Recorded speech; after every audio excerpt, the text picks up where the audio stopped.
American research company Hindenburg research की report के बाद बाजार में भूचाल थमने का नाम नहीं ले रहा है। रिपोर्ट के असर से अडानी समूह के शेयर्स 20 से 25% तक टूट चुके हैं। हिडनबर्ग ने अडानी समूह से 88 सवाल पूछे थे और गंभीर आरोप लगाए थे। अडानी समूह पर बहुत सारी अनियमितताओं के आरोप लगाते हुए जो सवाल पूछे थे, उन सवालों के जवाब में अडानी समूह ने अपनी 413 पन्नों की प्रतिक्रिया भेजी है। अब हिडनबर्ग ने अडानी के जवाब के बाद एक बार फिर से पलटवार किया है। अडानी ग्रुप ने कहा है कि ये रिपोर्ट एक आर्टिफिशियल मार्केट बनाने की कोशिश है, जिससे शेयर्स के दाम नीचे लाकर अमेरिकन कंपनियों को फाइनेंशियल प्रॉफिट दिया जा सके। ग्रुप ने तो ये भी कहा है कि ये जो रिपोर्ट है ये गलत फैक्ट्स पर आधारित है और उनकी मंशा ही ये है कि अपनी अमेरिकन कंपनियों को लाभ पहुंचाया जा सके। ग्रुप ने कहा है कि ये केवल किसी विशिष्ट कंपनी पर एक अवांछित हमला नहीं, बल्कि भारतीय संस्थाओं की स्वतंत्रता और अखंडता, गुणवत्ता और भारत के विकास गाथा और महत्वाकांक्षाओं पर एक सुनियोजित हमला है। इसके बाद हिडनबर्ग की तरफ से भी जवाब आया है, जिन्होंने कहा है कि जितने भी सवालों के जवाब अडानी ग्रुप ने दिए हैं वे बड़े पैमाने पर निष्कर्षों की पुष्टि नहीं करते। सवालों से बचने की कोशिश की गई है। हिडनबर्ग ने कहा है कि राष्ट्रवाद की आड़ में धोखे से नहीं बचा जा सकता है। अडानी समूह ने अपने जवाब में कहा है कि ये भारत देश और उसके संस्थान और विकास की कहानी पर सोच समझकर किया गया हमला है। बता दें कि हिडनबर्ग ने 106 पन्नों की जो रिपोर्ट पेश की है, जिसमें अडानी समूह पर कई गंभीर आरोप लगाए हैं।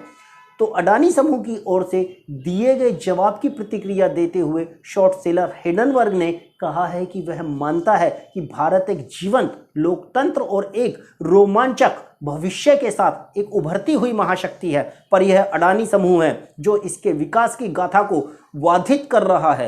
हिडनबर्ग ने अडानी समूह के इस आरोप को भी खारिज कर दिया कि उसकी रिपोर्ट भारत पर हमला है। हिडनबर्ग ने कहा है कि धोखेधड़ी को राष्ट्रवाद या उससे लिपटी प्रतिक्रिया से प्रभावित नहीं किया जा सकता है। अडानी की ओर से दिए गए जवाब में प्रमुख आरोपों की अनदेखी की गई है। इससे पहले अडानी समूह ने रविवार को हिडनबर्ग की ओर से रिपोर्ट में उठाए सवालों को कहा ही था कि यह बहुत चिंता की बात है कि बिना किसी विश्वसनीयता या नैतिकता के हजारों मील दूर बैठी एक संस्था हमारे निवेशकों पर गंभीर और प्रतिकूल प्रभाव डाल रही है। ऐसा पहले कभी नहीं हुआ।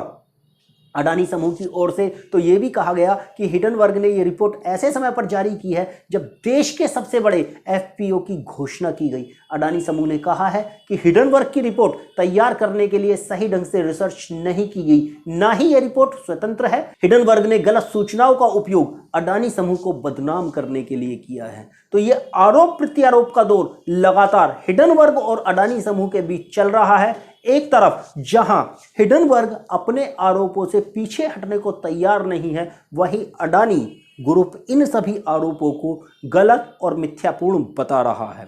देखना यह होगा कि इस झगड़े में किसकी जीत होने वाली है, लेकिन ये बात पूरी तरीके से तय है कि निवेशकों का बहुत सारा पैसा जो बाजार में लगा हुआ था वो इस झगड़े में स्वाहा हो चुका है। और ये रिपोर्ट एक ऐसे समय पर आई है जब देश में अडानी ग्रुप अपना एफपीओ लेकर आने वाला था और जिसका असर बहुत ज़्यादा देखा भी गया है। इसके साथ साथ ही 1 फरवरी 2023 को बजट भी आने वाला है, जिस बजट के आ जाने के बाद उसका भी क्या असर मार्केट पर पड़ने वाला है तो ये भी देखना होगा। लेकिन ये लड़ाई लंबी चलने वाली है। आप हमारे साथ में बने रहिए, वीडियो को शेयर कीजिए और चैनल को सब्सक्राइब जरूर कर लीजिए। हम आपके लिए ऐसी ही और खबरें लेकर आते रहेंगे।